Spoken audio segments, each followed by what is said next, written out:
No One Will Save You. This is a new movie that's on Hulu. Apparently, it's cool to review Hulu movies again.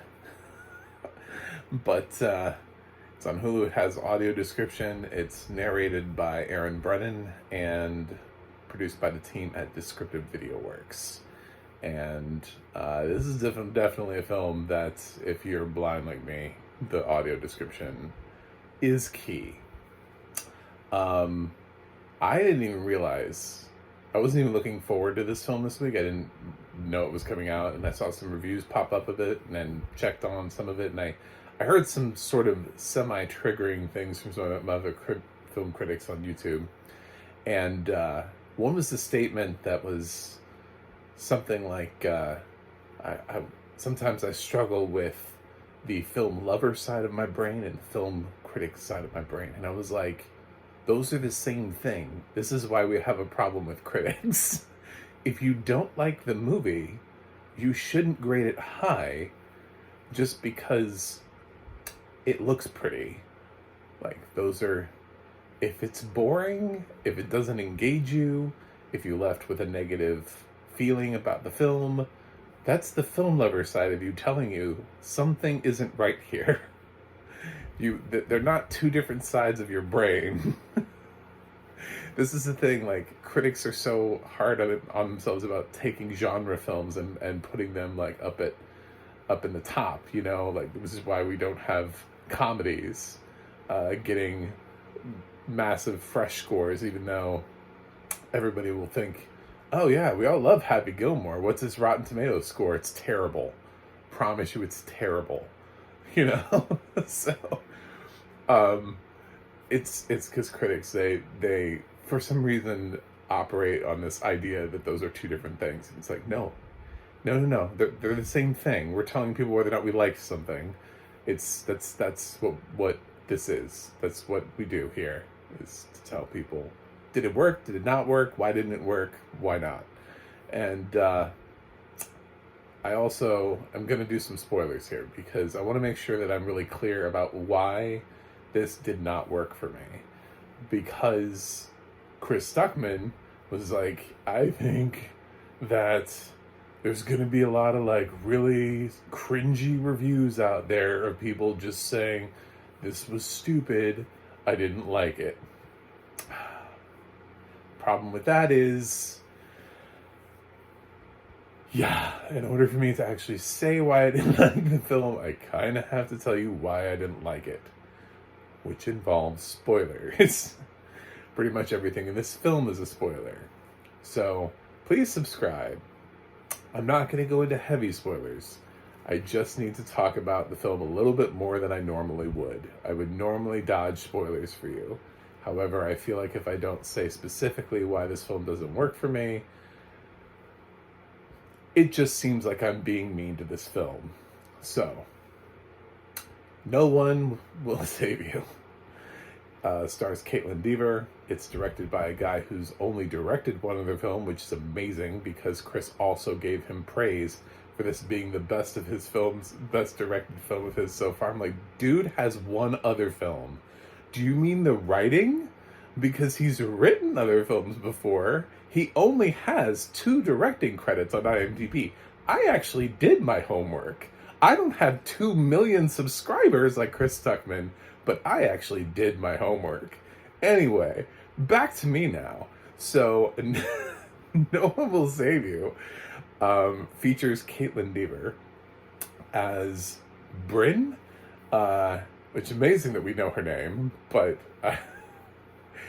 the thing is, one of the things I don't like about this film is it aggressively goes out of its way to not use dialogue. It doesn't just not use dialogue in a way organically, like you wouldn't necessarily speak in this situation. There's a point in this film where I could really forgive it for not using dialogue because she's alone by herself for almost the entire film. There is no supporting cast to this. I need to make that really clear. There's Caitlin Dever, and then there's just like background talent almost. I mean, nobody is really in this film for any sort of substantial length of time. Um, they're all like these really small, brief appearance roles whose goal is to like achieve to do one thing. Uh, but she has these interactions, and we don't hear dialogue in some of these scenes. She'll walk past other people talking, but, or I guess sitting and staring at each other. I don't know. You know, like in scenes where people would be talking, she walks into a police station at one point. You would think you'd hear some talking like any other movie, but this film aggressively goes out of its way to make sure that this film has no communication skills. It's really awkward at the beginning. Like, the film has her not talking at all. She's just riding around town, and she like visits a gravesite, and she rides her bike past another funeral and like waves at them. But the biggest one for me that hinted that this film was going out of its way to achieve this goal was the fact that it has like this mail carrier, package delivery driver, who just kind of shows up and then like shoots hoops with her package. Like, he's being cute, but he's got nothing to say. Nothing, you know, like, it's really hard to write that scene with like him pantomiming basketball, and then like when he just gets back into his truck, there's no like swoosh or see ya, or, you know, got another package for you. Like, the guy has no personality. He just like takes the package, shoots it at the basketball hoop, and then silently walks away. It is so awkward. This film's decision to not have, she never stubs her toe and goes shit. She never does anything. I don't know about you, but I've been by myself before, and even I occasionally talk to myself. Caitlin Dever never does. And I guess a lot of people point out that she has like a lot of anxiety problems. Listen, anxiety comes a lot of times when you're around other people. It doesn't come when you're around yourself. You know, like, people don't have social anxiety with themselves. they don't go to their therapist and go, I'm having a really hard time talking to myself. So, no, I wasn't that impressed. The gimmick got really dumb by a certain point, especially when you realize she can talk. So this isn't one of those films where this is actually like a thing that she has, where she's the mute witness or something, you know, or that excellent Netflix film with the deaf character at the center of the film. There isn't like a specific reason for her to necessarily not talk. She just doesn't talk. Same thing with everybody else in the film. There's one scene where she sings along to the lyrics of a song that are English lyrics, so we know that that this is like something that we can relate to. This is a, you know, real world, some real world shit going down here. And yeah, that's it. That's all she does. She does that, and then there's some stuff towards the end, which is spoiler. I don't really need to say that, but you hear her speak again, and it was so frustrating when she just says like those couple of words towards the end. She has, I don't know, maybe like, if you take out the singing along to a song for a few seconds, she has less than 10 words spoken in the entire film. Words. Not sentences. Not lines. Words. So, this is... And there really isn't a lot coming from, if anything, coming from anybody else. So... that was a huge factor in me, is I know that sometimes directors make choices and we're supposed to believe that the choice that they made. I did a review recently. I haven't posted it yet because I'm saving it for October because it's a scary movie review. of a film where I pointed out that the film went out of its way to make a lot of parallels to a book, but never actually references the book, and I think it makes a giant leap to assume that everybody has read the book so that it can get these really cool references, like, oh, look at what we did. The average person who went to that movie theater did not read the book that you are drawing parallels from, so it just comes across as you ripping off the book instead of you paying homage to it. So if you don't, you can make choices as a director, fine, make the choices, but you can actually go a little bit too far with your passion for your choice. And here I think they go a little bit too far out of their way to remove the dialogue from the film to almost to an extreme way where it becomes obnoxious instead of just organically. She's by herself so much that there isn't really much need for dialogue. So you set it up as the fact that she can talk.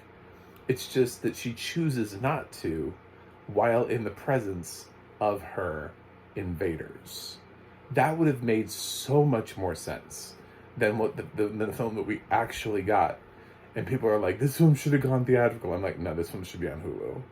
I would have, if I was a Disney executive and somebody had shown me this film, I'd have been like, this is going to Hulu. I don't know what else to tell you. Probably could be on Disney Plus, honestly. It's not, this film it's a little weird, but it's not particularly violent, or it's only sort of scary. The creature designs are maybe a little disturbing for your kids, but I would say if you've got kids and you're trying to think, I see it's PG-13, should my kids watch this? Would you let them watch Signs? If the answer to that is yes, then you're fine. There's really nothing that they would see here that they wouldn't see in Signs. But it is sort of filmed like a home invasion thriller, which is interesting, and the rules kind of just are whatever they are. The rules are, there's an alien, and the laws of science just they don't apply. Aliens have their own powers, and they function the way they want to on our world, regardless of how our world reacts. So there was one point where she actually managed to get the front door shut again, and then later on it just implodes, and I was like, from what? Do these aliens not even kick doors down? They just use some sort of like strange, like the force may be with them. So that's kind of what it feels like so much in this film, is that there's some sort of weird telekinesis coming from these aliens that is sort of like unexplained, and just provides her with this like, I can't fight this type of thing. How do you fight this? The challenge is insurmountable when the rules are just anything. There are no rules. Other people have massive abilities and powers, but you have none. So, I thought the film did a decent job of holding tension, so I don't think this is a complete waste of time. There was actually a lot of it that I did like. When I wasn't so distracted by them going out of their way to have her not talk to people, I did like chunks of the film. I think the film has something going on with Bryn being an outcast that is a little too vague and is not necessarily quite as well described as one would hope. It's obvious that Bryn has lost her mother because there's a lot of homage paid to her mother throughout the film. There's photographs of Bryn and her mother, and her holding pictures. Throughout the film, we see pictures of Bryn and her mom, And so I get that. Her mom is no longer with us. However, there's also something going on with a little girl throughout the whole film as we see her name repeated multiple times throughout the film. She runs into the parent of the kid, and of course that is a terrible experience for her as well. Does not work out well. And there's this weird sort of dream sequence flashback thing where it doesn't really explain what went down. I didn't really get much out of that. So I don't really know what the answer to the question is, but it seems like people don't like her because of that. But I don't know what the catalyst was. So it's a very, very sort of odd choice. I'm sure the director, again, had an idea. Yeah, if I have a lot of ideas in my head, but if I don't translate them out for people to be able to understand them, then they're just ideas. So it's up to him as the writer and director to make sure that his ideas get to the script, get to the screenplay, and then make it on to the film.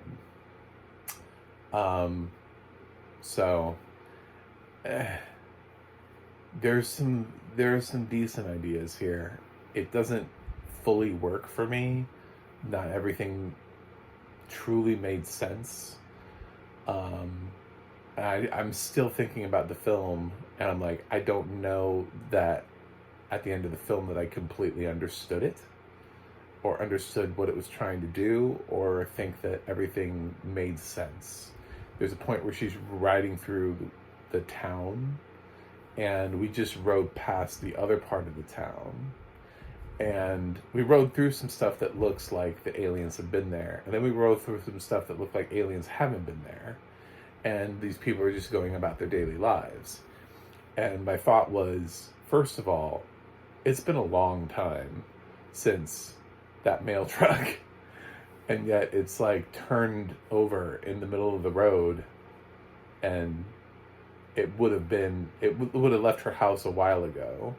Based on the timeline of this film, she wakes up, she's in the house with her alien friends for a while, and then when she goes out into her neighborhood, she sees the mail truck has been overturned. Cool. Has anybody else passed through this road? Does nobody else drive? We have cars. I know that this film isn't like super specific about the timeline in which these people live. I didn't see her whip out like a tablet in this film, something that lets me know, oh yes, this is current. This is really current. She doesn't seem very big on technology, so I was kind of like wondering, is this a period film? Because she never calls anybody on a cell phone. She's hesitant to call 911 or, I don't know, literally anyone in this film. She has a rotary dial phone, which was another thing that bugged me, because the rotary dial phone doesn't work. Well, the aliens are fucking with the power, except rotary dial phones, if this was a period film, let's say it is, let's say that there is a choice here to not use cell technology, and this film takes place in a different time. This is like Pleasantville or something. The rotary dial would work because the rotary dial doesn't require electricity. That was the benefit of having rotary dial phones, is that you didn't need electricity to be able to run them. There was no power cord on a rotary dial phone. You could pick it up even if everybody had lost power. Rotary dials still worked. So, yeah, cool knowledge to drop on you. So it really bugged me when she picks up the rotary dial phone and it doesn't work. I'm like, how?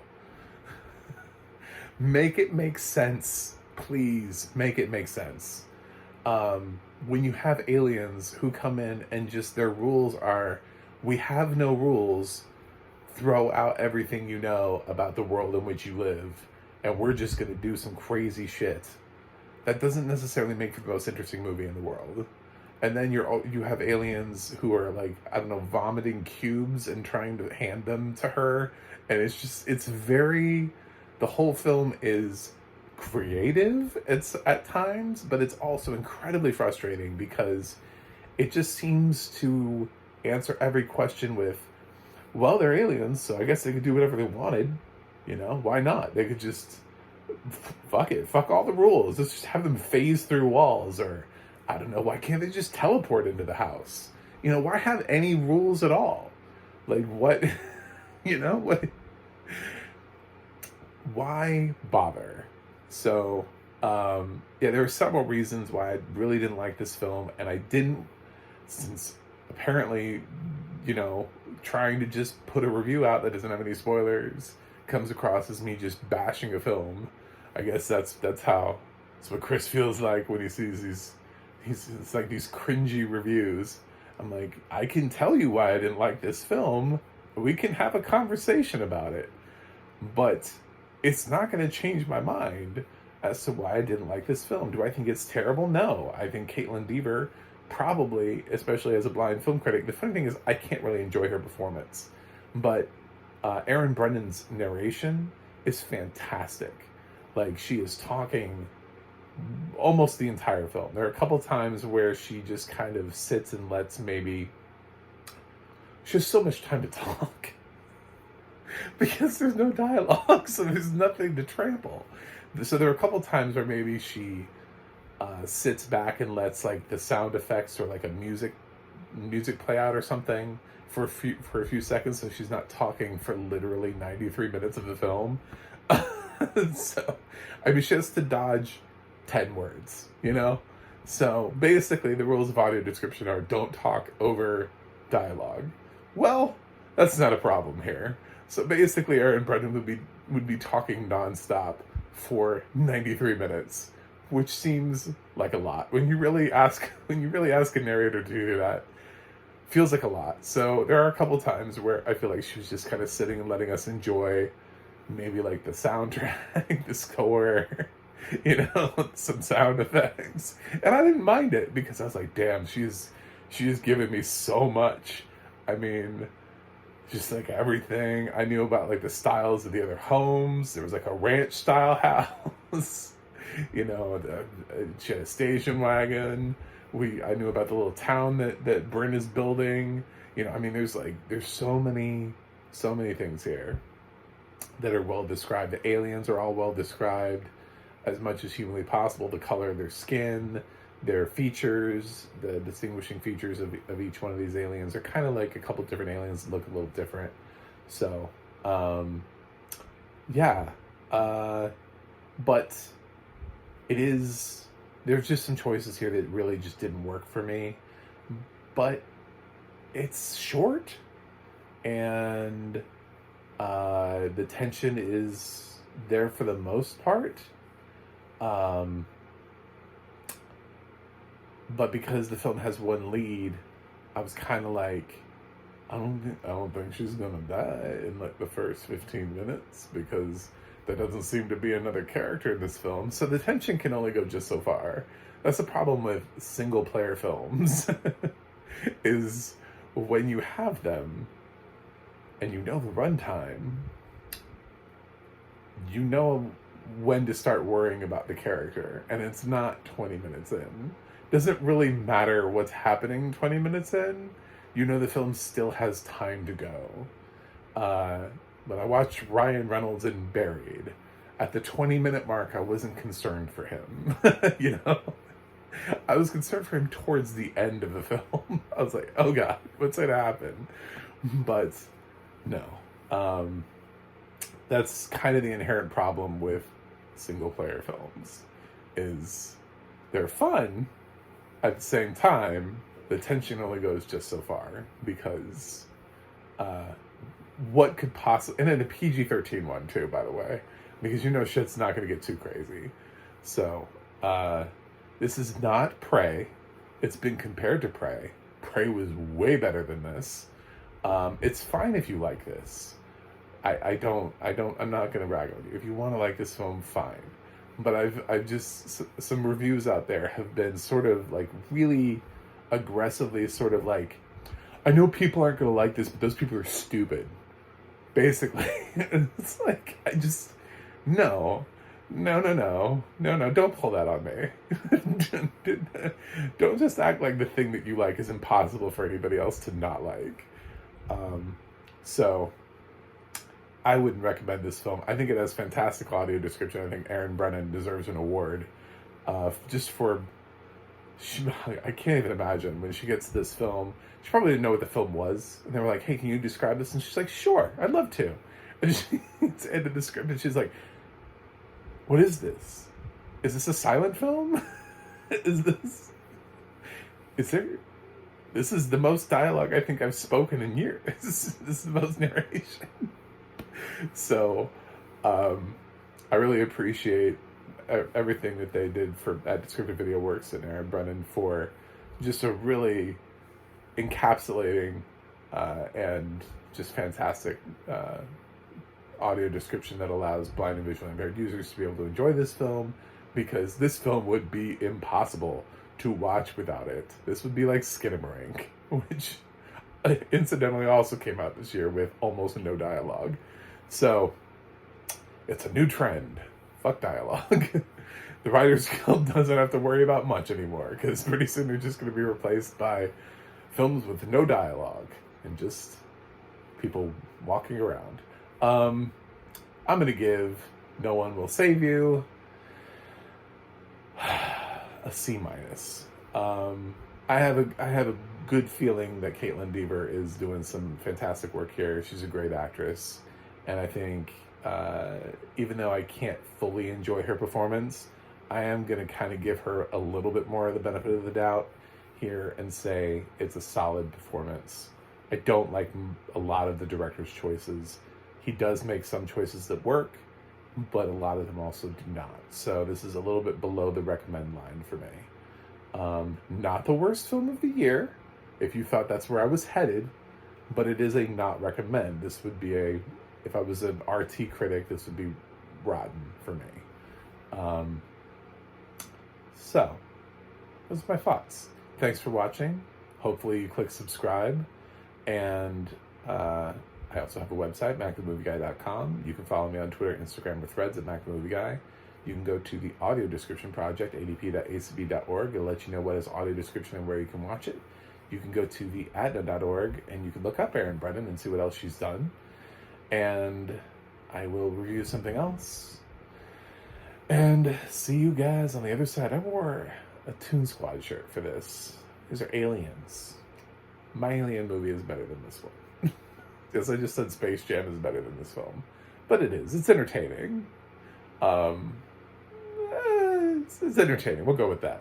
So, anyway, thanks for watching, and see you guys on the other side.